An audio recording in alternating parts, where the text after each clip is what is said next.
Assalamualaikum warahmatullahi wabarakatuh. Pada video kali ini saya akan menjelaskan aturan sinus dan aturan kosinus. Nah, sebelum masuk ke rumusan, bagaimana rumusan aturan sinus dan aturan kosinus, kita pelajari dulu menggambar segitiga dan penamaannya.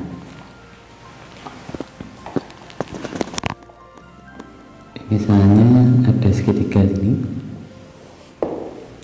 Di sini sudut A, di sini sudut B, kemudian di sini sudut C.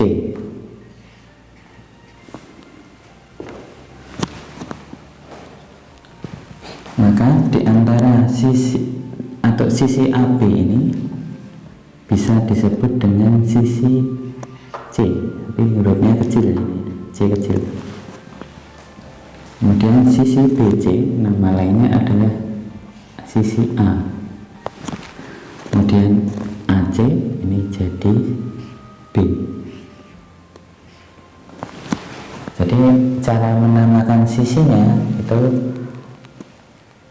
yang tidak ada di huruf besarnya. Jadi kalau sisi AB maka disebut C, BC disebut A, AC disebut B. Nah, aturan sinus itu dirumuskan A per sin A akan sama dengan B per sin B sama dengan C per sin C. Jadi kapan kita pakai ini? Tentu saja kalau ada pasangan dari salah satu rumusan ini, A dengan A besar, B dengan B besar, C dengan C besar. Jadi kalau sisi A yang diketahui, berarti sudut A nya juga harus diketahui. Sisi C diketahui, sisi sudut C harus diketahui. Begitu pula dengan kalau sisi B kecil diketahui, sudut B nya juga diketahui. Contoh soalnya seperti ini. Segitiga PQR diketahui sudut R nya adalah 30 derajat. Kemudian sudut P nya 45 derajat dan panjang QR nya adalah 4 cm. Nah, kita gambar dulu ya. Ada segitiga PQR.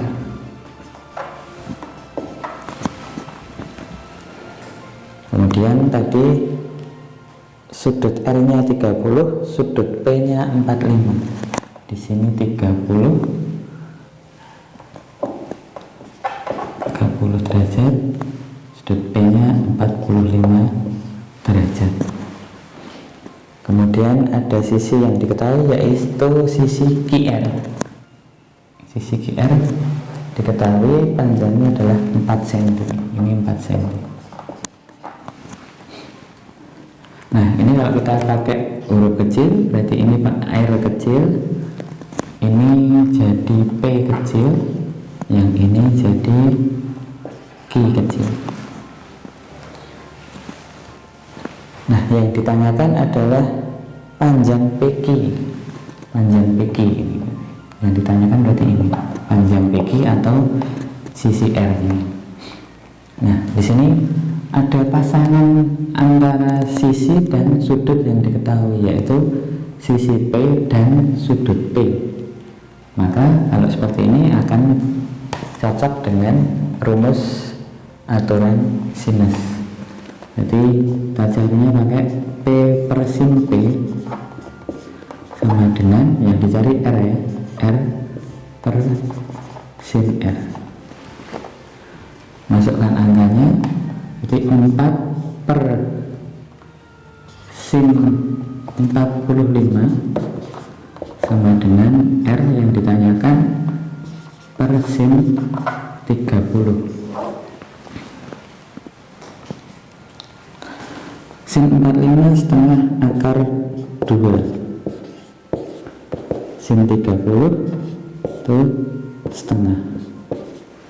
Nah, kali ini dikalikan ke sini berarti jadi R sama dengan 4 kali setengah dibagi setengah akar 2. Nah, setengahnya dicoret, maka jadi 4 per akar 2.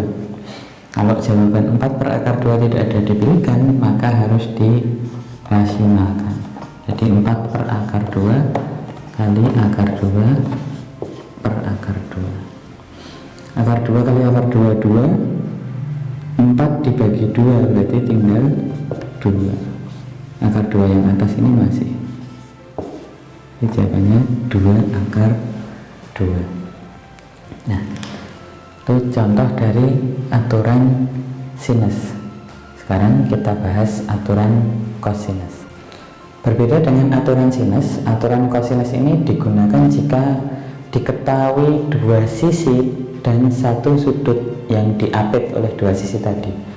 Jadi misalnya B dan C diketahui, oh berarti yang diapit oleh B dan C adalah A. Berarti sudut A nya diketahui, sisi B diketahui, sisi C diketahui. Kalau misalnya A dan C berarti sudut B, kalau A dan B berarti sudut C. Nah, rumusnya sebagai berikut. A kuadrat sama dengan B kuadrat plus C kuadrat dikurangi 2BC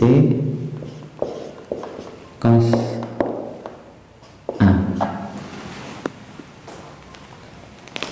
Jadi cara menghafalnya adalah kalau yang dicari A berarti yang dijumlahkan adalah huruf selain A, berarti B kuadrat plus C kuadrat dikurangi 2 kali ini B dan C.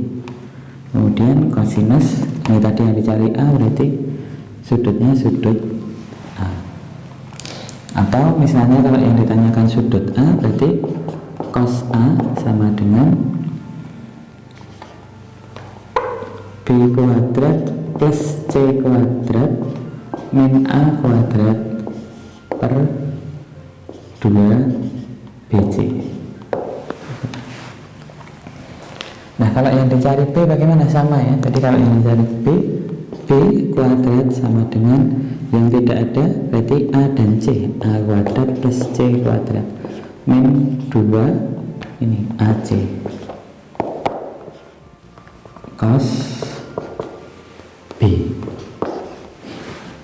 Kalau yang dicari C sama C kuadrat sama dengan A kuadrat plus B kuadrat min 2AB cos C. Gitu. Kalau nyari sudut berarti tinggal dipindah-pindah ruas, nanti kita akan ketemu rumusan seperti ini. Oke, kita masuk ke contoh soal. Diketahui segitiga ABC, jadi kita gambar dulu ABC. Sudut A nya diketahui 60 derajat, kemudian panjang AC 18, panjang AB nya juga 18. Tentukan panjang sisi BC. Ini BC kalau kita pakai huruf kecil berarti ini A. Yang ditanyakan ini. Nah, di sini dua sisi dan satu sudut apit, berarti pakainya aturan kosinus. Jadi langsung pakai rumus ini ya. A kuadrat sama dengan B kuadrat plus C kuadrat min 2BC cos A.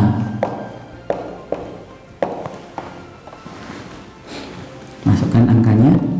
Oh ya, ini tadi AB berarti ini sisi C.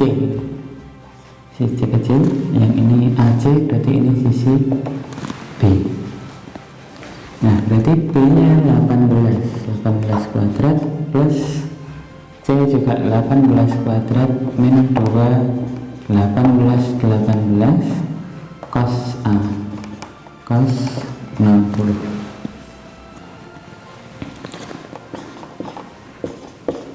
Berarti ini biarkan kayak gini dulu, jangan terburu-buru mengkuadratkan ya.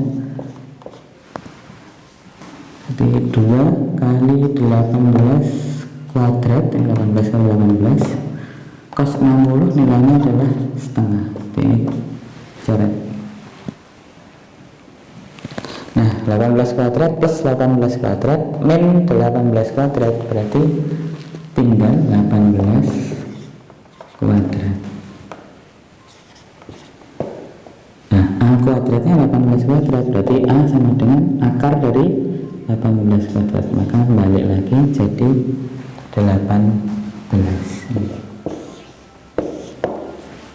Nah, cukup mudah ya. Jadi selanjutnya kita tinggal cari latihan soal yang bentuknya mungkin kita harus nyari sudutnya, atau mungkin bukan A yang tanyakan tapi misalnya B ataupun C. Jadi tinggal diasah saja, tapi pada prinsipnya adalah kalau aturan sinus itu yang diketahui ini dan ini harus ada, jadi yang berpasangan, sudut dan sisi di depannya, sudut dan sisi di depannya, sudut dan sisi di depannya. Tetapi kalau aturan kosinus, dua sisi satu sudut, dua sisi satu sudut, dua sisi satu sudut. Jadi memang dari soal mungkin kelihatan mirip, tapi kalau setelah kita gambar kita akan lebih jelas mana yang akan kita pakai, apakah aturan sinus ataupun aturan kosinus. Sekian, wassalamualaikum warahmatullahi wabarakatuh.